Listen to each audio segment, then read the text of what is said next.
Kami dari kelompok 6 yang beranggotakan Alfi Rahmatul Barokah, Sadiatul Uqbah, Sabrina Azharo, dan saya sendiri Yumna Nadia dan Pak Iza Nuril Aziza akan menyampaikan materi tentang kepemimpinan pendidikan Islam.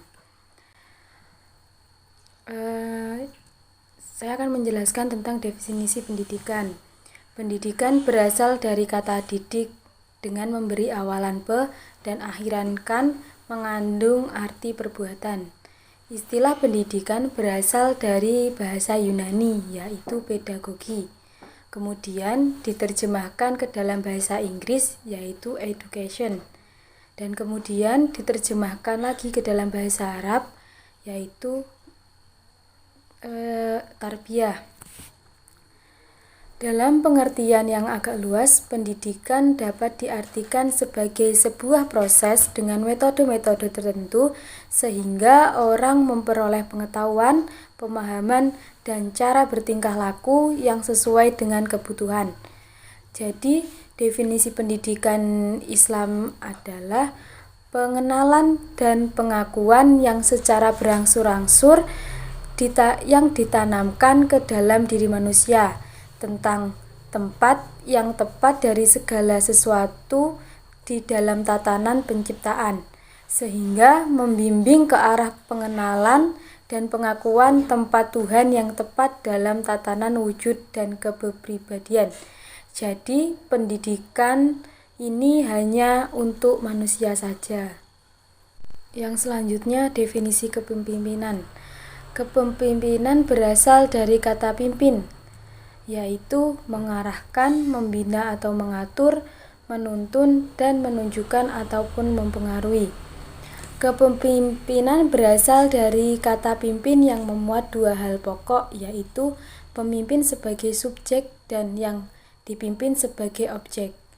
Kata pimpin mengandung pengertian mengarahkan, membina atau mengatur, menuntun, dan juga menunjukkan ataupun mempengaruhi. Pemimpin mempunyai tanggung jawab baik secara fisik ataupun maupun spiritual terhadap keberhasilan aktivitas kerja dari yang dipimpin, sehingga menjadi pemimpin itu tidak mudah dan tidak akan setiap orang mempunyai kesamaan di dalam menjalankan kepemimpinannya.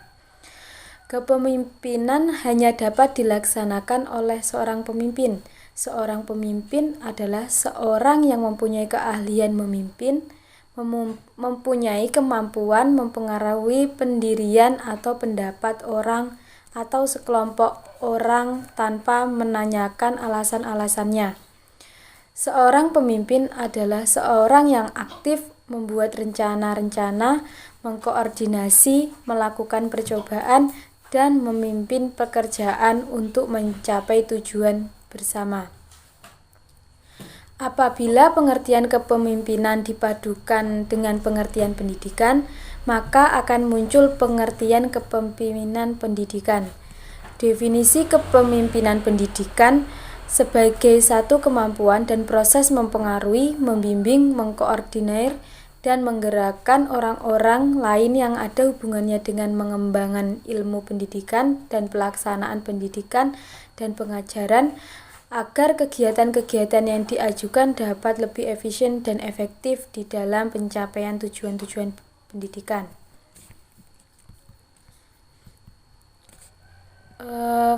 Ada juga beberapa pengertian tentang kepemimpinan menurut para ahli. Yang pertama, menurut Soekarto Indra Fahrudi, kepemimpinan yaitu kemampuan dan kesiapan yang dimiliki oleh seseorang untuk dapat mempengaruhi, mendorong, mengajak, menuntun, dan menggerakkan jika perlu memaksa orang lain agar ia menerima pengaruh itu dan selanjutnya berbuat sesuatu yang membantu pencapaian tujuan-tujuan tertentu. Yang kedua, menurut Nanang Fatah, pemimpin pada hakikatnya adalah seseorang yang mempunyai kemampuan untuk mempengaruhi perilaku orang lain dalam kerjanya dalam menggunakan kekuasaan. Dan yang terakhir, menurut Kartini Kartono, pemimpin adalah seorang pribadi yang memiliki kecakapan, kelebihan, khususnya kecakapan dan kelebihan di suatu bidang, sehingga Dia mampu mempengaruhi orang-orang lain untuk bersama-sama melakukan aktivitas tertentu demi pencapaian satu atau beberapa tujuan. Dari sini dapat disimpulkan bahwa kepemimpinan pendidikan adalah satu kemampuan untuk mendorong atau mempengaruhi dalam lingkup pergerakan pelaksanaan pendidikan demi tercapainya tujuan pendidikan secara aktif dan efisien. Baik, di sini saya akan menjelaskan mengenai ciri-ciri kepemimpinan. Nah, ciri-ciri kepemimpinan di sini ada 4. Sebelum itu, seperti yang sudah dijelaskan tadi, kepemimpinan merupakan usaha seseorang untuk mempengaruhi orang lain demi tercapainya tujuan yang diharapkan. Nah, kepemimpinan sendiri itu harus dapat berjalan efektif agar sesuai dengan dapat mencapai tujuan yang sesuai dengan yang sudah ditetapkan.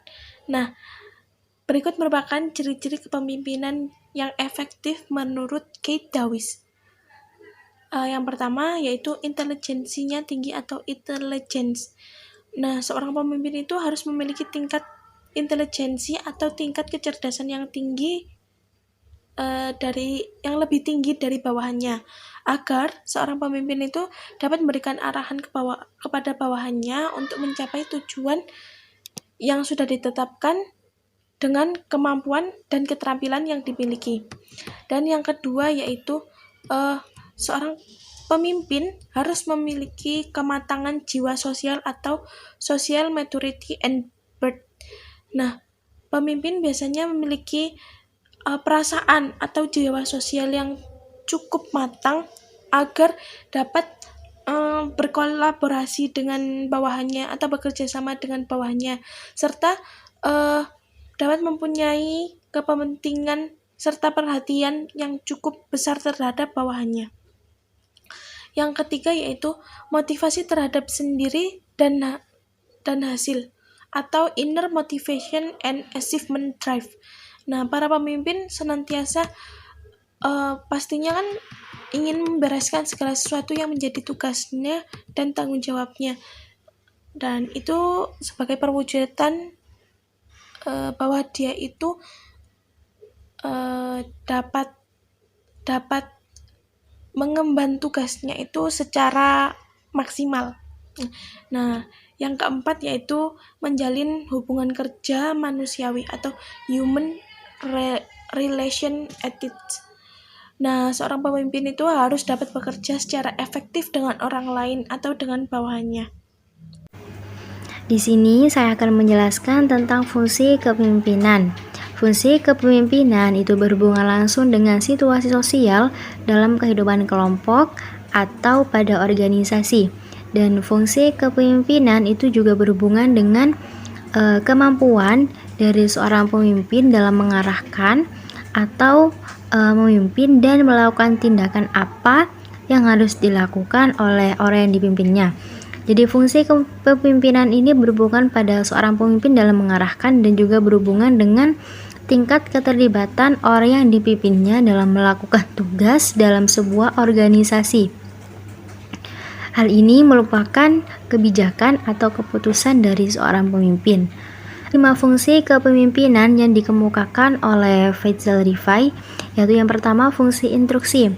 Fungsi instruksi yaitu fungsi yang bersifat komunikasi satu arah.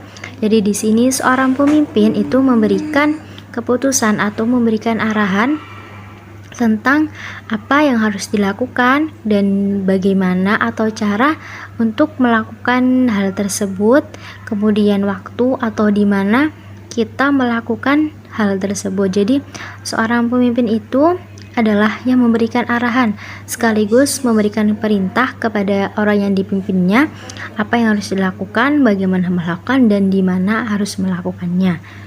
Kemudian yang kedua yaitu fungsi konsultasi.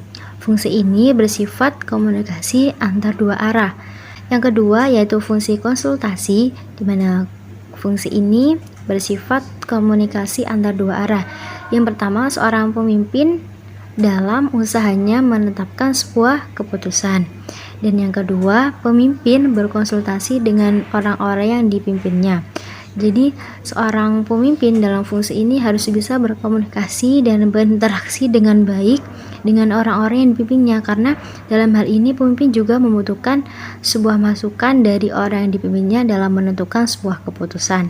Kemudian yang ketiga yaitu fungsi partisipasi, yaitu pada fungsi ini pemimpin berusaha untuk mengajak atau mengaktifkan orang-orang yang dipimpinnya baik dalam mengambil keputusan maupun dalam melaksanakan tugasnya untuk mencapai tujuan dari organisasi tersebut. Jadi setiap anggota organisasi itu dia mempunyai hak dalam mengutarakan pendapat maupun berpartisipasi atau ikut serta dalam melakukan sebuah kegiatan atau melaksanakan tugas, dan juga semua anggota itu memiliki kesempatan untuk mengutarakan pendapatnya dalam mengambil sebuah keputusan, sehingga organisasi pun akan berjalan dengan baik. Fungsi yang keempat yaitu fungsi delegasi. Delegasi itu berarti memberikan wewenang kepada orang lain. Jadi di sini seorang pemimpin itu memberikan sebuah wewenang atau memberikan sebuah kepercayaan kepada orang lain. Orang lain ini mempunyai posisi atau jabatan yang dirasa beliau itu bisa atau mampu dalam menjaga amanah atau dalam menjalankan tugasnya sesuai dengan tujuan yang ingin dicapai. Jadi sebelum seorang pemimpin itu menentukan siapa yang beliau percaya sebagai penyerahan wewenang, seorang pemimpin itu harus tahu terlebih dahulu bagaimana karakteristik maupun sifat dari orang tersebut, sehingga orang itu benar-benar bisa dipercaya dalam menjalankan tugasnya. Fungsi yang kelima yaitu fungsi pengendalian.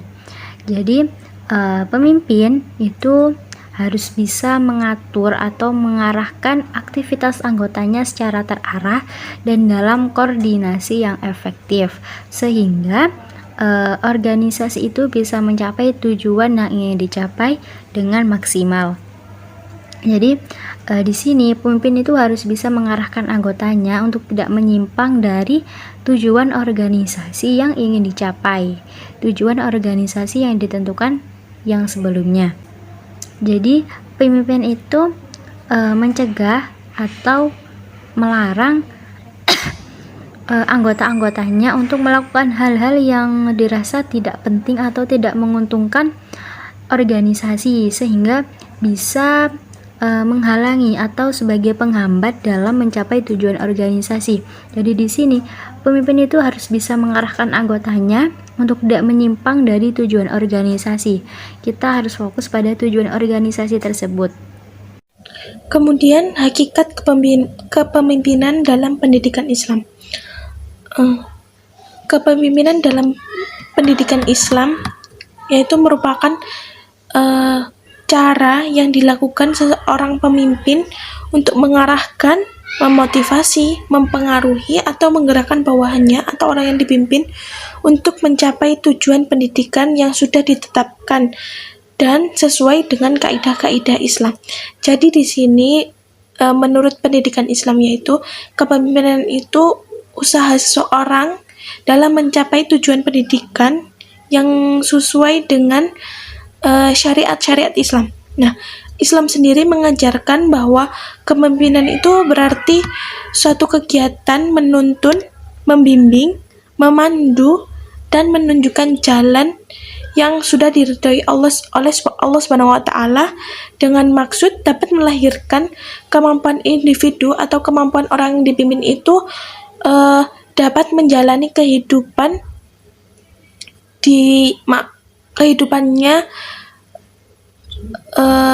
di dunia maupun di akhirat nanti. Nah, dasar-dasar untuk menjadi pemimpin yang baik atau sesuai dengan kriteria-kriteria Islam itu sudah ditetapkan dalam Al-Quran dan hadis. Terima kasih. Baiklah, selanjutnya yaitu prinsip-prinsip kepemimpinan dalam pendidikan Islam.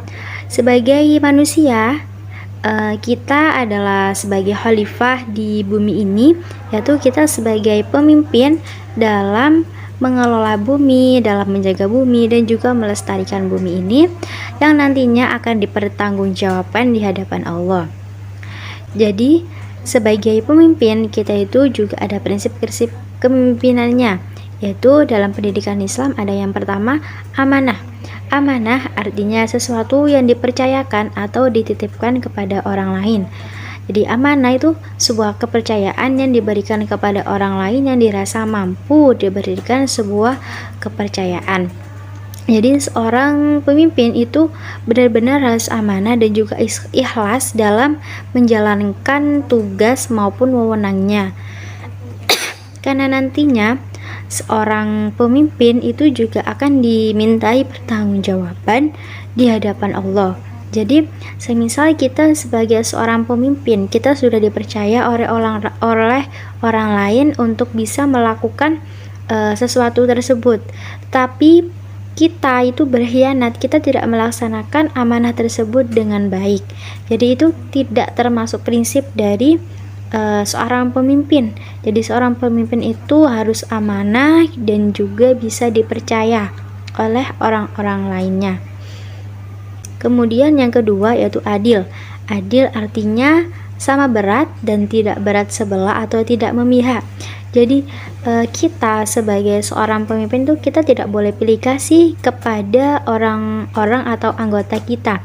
Misalnya si A itu lebih rajin, sedangkan si B itu tidak serajin si A. Terus kita itu pilih kasih, kita tuh berbuat baik kepada si A saja karena pekerjaannya baik dan rajin juga. Kita tidak boleh seperti itu. Kita harus bersikap adil.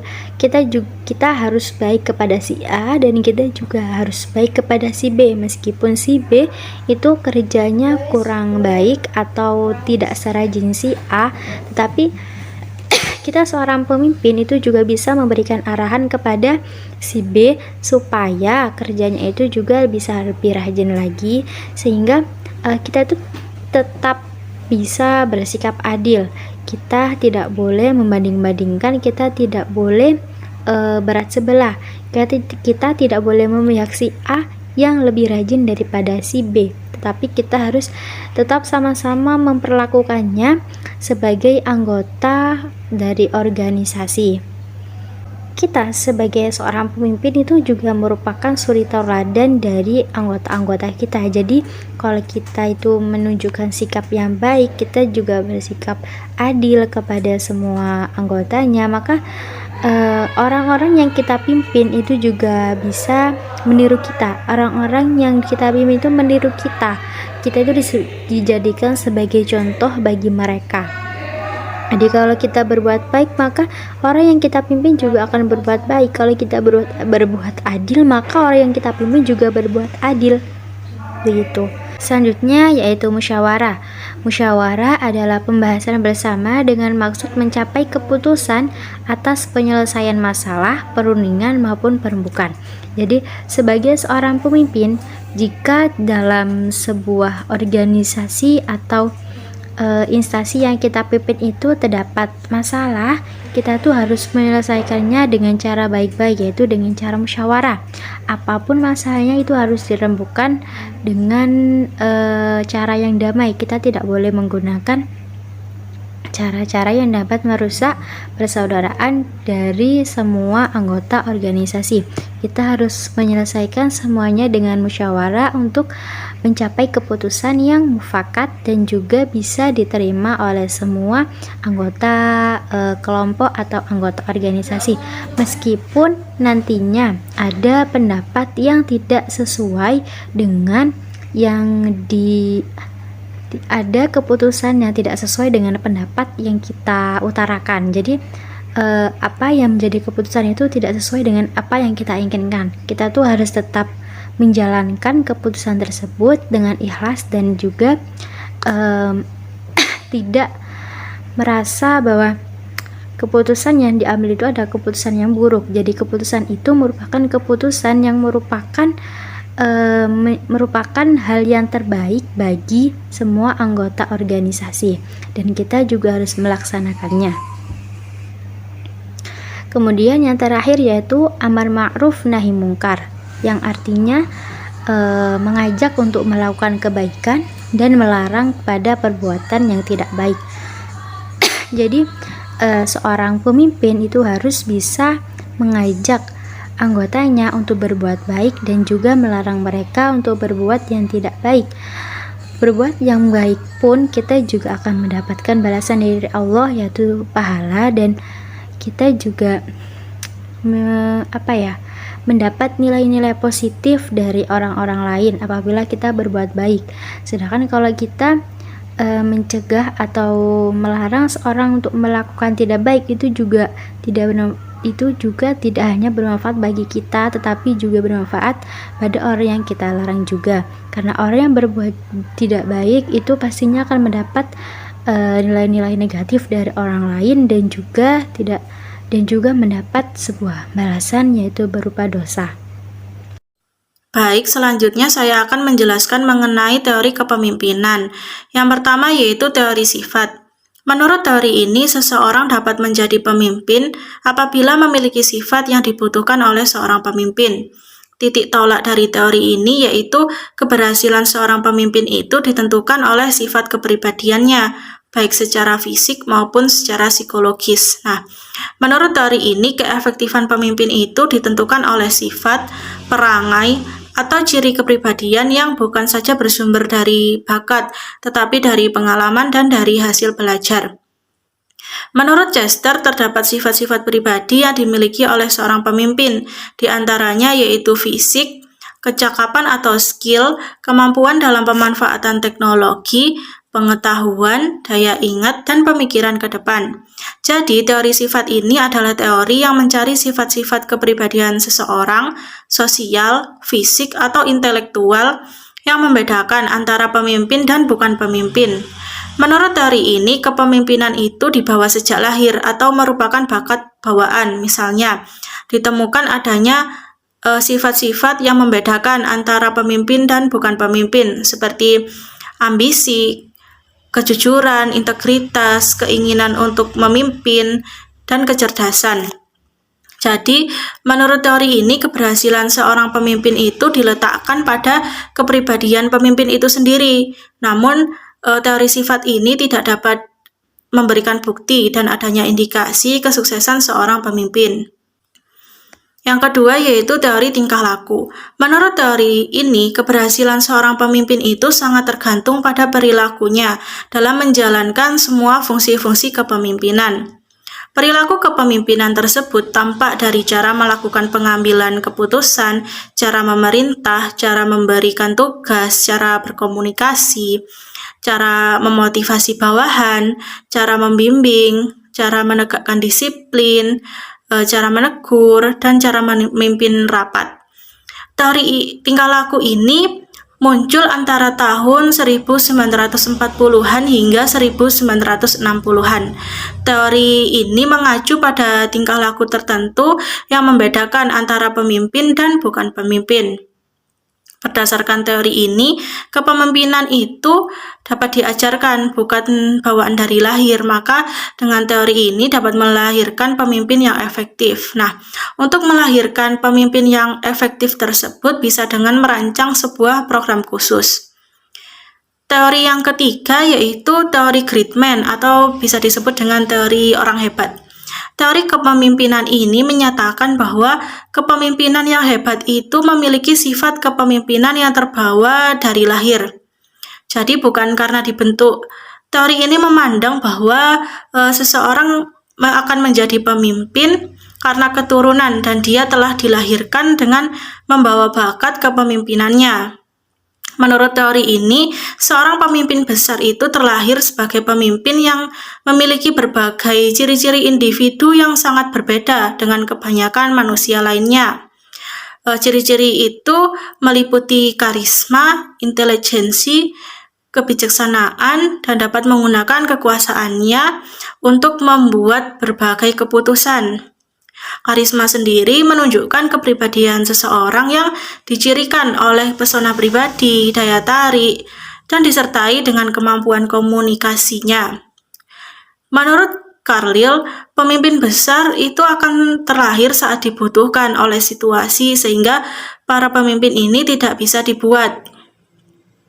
Teori yang keempat yaitu teori transformasi. Teori transformasi yaitu tipe kepemimpinan yang dicirikan dengan orientasi pada perubahan progresif para pengikutnya, seperti meningkatkan motivasi, mengembangkan skill, dan kepercayaan diri untuk mendukung tercapainya tujuan bersama. Pada teori ini, pemimpin itu memotivasi bawahannya untuk mengerjakan lebih dari yang diharapkan pada semula. Kepemimpinan ini mengacu pada proses di mana seorang individu terlibat dengan orang lain dan menciptakan hubungan yang meningkatkan tingkat motivasi dan moralitas kedua pihak dalam organisasi, yaitu antara pemimpin dan pengikutnya. Pemimpin transformasi juga merupakan pemimpin visioner yang mengajak sumber daya manusia bergerak menuju visi yang dimiliki oleh pemimpin. Para pemimpin transformasi ini lebih mengandalkan karisma dan kewibawaannya dalam menjalankan kepemimpinannya. Teori yang kelima yaitu teori implisit. Teori kepemimpinan implisit merupakan keyakinan pada masing-masing individu dan asumsi tentang karakteristik kepemimpinan yang efektif. Teori ini biasanya melibatkan stereotipe dan prototipe tentang ciri, keterampilan atau perilaku yang relevan.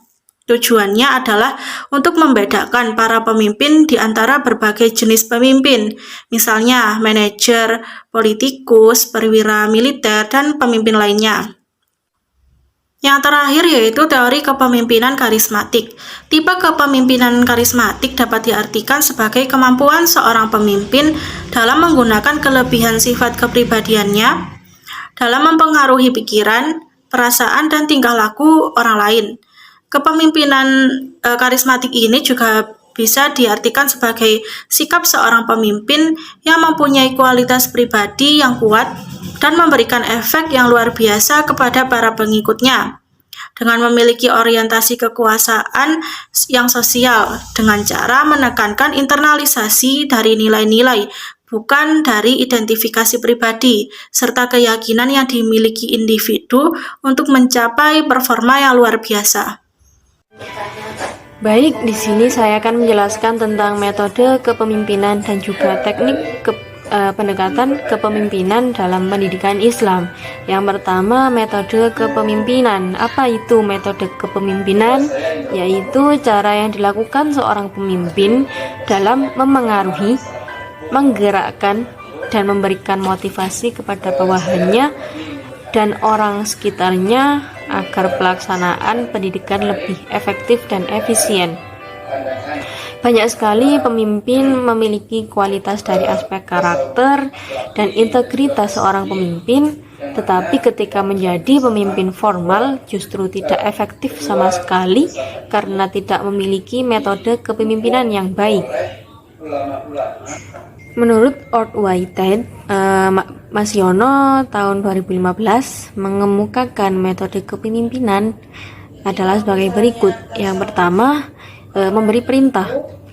Seorang pemimpin harus memberi perintah karena itu suatu kewajiban, tugas, dan arahan untuk para pekerjanya.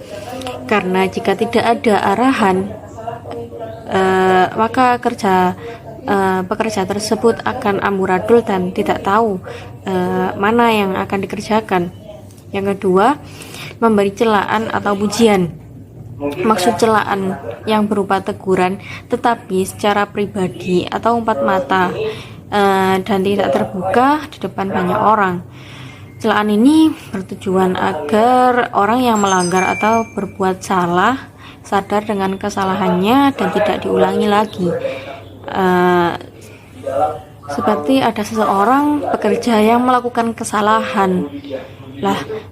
Saat itu pemimpin memanggil orang tersebut dan berbicara secara empat mata agar tidak mengulangi kesalahannya lagi dan tidak menegurnya di depan orang banyak begitu. Lalu memberikan pujian itu juga sangat diperlukan karena untuk meningkatkan semangat para pekerja karena merasa dipercaya oleh pemimpin. Yang ketiga, menjadikan tingkah laku pribadi pemimpin yang benar. Pemimpin itu harus bersifat objektif, bertanggung jawab, dan jujur. Tidak boleh ada rasa pilih kasih atau favoritisme. Ya, maksudnya itu pemimpin itu harus jujur, harus bertanggung jawab pada semua, tidak pilih kasih atau menganak emaskan ya. Karena kalau pemimpin memiliki rasa kasih sayang yang berbeda antara pekerja satu dengan pekerja lain, maka pekerja tersebut akan merasa sakit hati karena dibeda-bedakan. Yang keempat, pemimpin itu harus menerima setiap saran, karena sikap pemimpin itu harus luwes dan terbuka serta menerima setiap saran yang positif. Dia harus menerima dan menghargai pendapat orang lain, kemudian mengkombinasikan dengan pemikirannya sendiri. Jadi setelah menerima saran dari orang lain atau berupa kekurangannya apa sih? Lah, dari situ dia terus mengolah, terus memperbaiki apa yang harus dibenahi gitu. Yang kelima, memperbaiki rasa kesatuan kelompok. Pemimpin harus menciptakan suasana kerja yang membuat orang lain memiliki satu kesatuan dalam suatu organisasi atau proyek tersebut. Yang keenam, yaitu menciptakan kedisiplinan diri sendiri dan disiplinnya kelompok. Pemimpin harus menjadi contoh suatu kelompok, menjadi teladan bagi suatu pekerjanya. Jika pemimpin tersebut tidak disiplin, maka pekerjanya mungkin tidak disiplin juga, karena melihat pemimpinnya itu malas, terlambat itu. Jadi sebagai pemimpin itu harus mencontohkan sikap disiplin waktu, disiplin bekerja, apapun itu harus disiplin. Yang ketujuh, meredam isu atau kabar yang tidak benar. Kesatuan dan efektivitas kerja bisa terganggu kabar-kabar tidak benar. Untuk itu, pemimpin berkewajiban mengusut dan mencari sampai tuntas sumber yang tidak jelas tersebut. Lalu saya akan menjelaskan tentang teknik pendekatan kepemimpinan. Ada beberapa teknik pendekatan, yaitu yang pertama, teknik kepengikutan. Teknik ini dilakukan agar orang-orang suka dan tidak keberatan mengikuti apa yang menjadi kehendak pemimpin. Beberapa sebab orang mau mengikuti kehendak pemimpin, yaitu yang pertama, kepengikutan karena hukum dan aturan yang berlaku. Yang kedua, kepengikutan karena agama. Yang ketiga, kepengikutan karena tradisi. Yang keempat, kepengikutan karena rasio. Yang kedua, yaitu teknik human relation, yaitu teknik yang merupakan hubungan antar manusia yang bertujuan mendapat kepuasan bersama, mencapai tujuan yang sudah dirancang. Teknik ini dilakukan untuk memberikan apa yang dibutuhkan para bawahan seperti arahan. Yang ketiga, teknik memberi teladan, semangat, dan dorong. Teknik ini membuat pemimpin menempatkan diri sebagai pemberi teladan, semangat, dan dorongan dengan harapan memberi kesadaran dan kepahaman kepada para bawahannya sehingga mereka mau dan suka mengikuti kehendak pemimpin tanpa paksaan. Itu saja yang dapat saya sampaikan. Apabila ada kekurangan dalam penjelasan saya, mohon maaf. Sekian, terima kasih. Wassalamualaikum warahmatullahi wabarakatuh. Saya kembalikan kepada Mbak Moderator.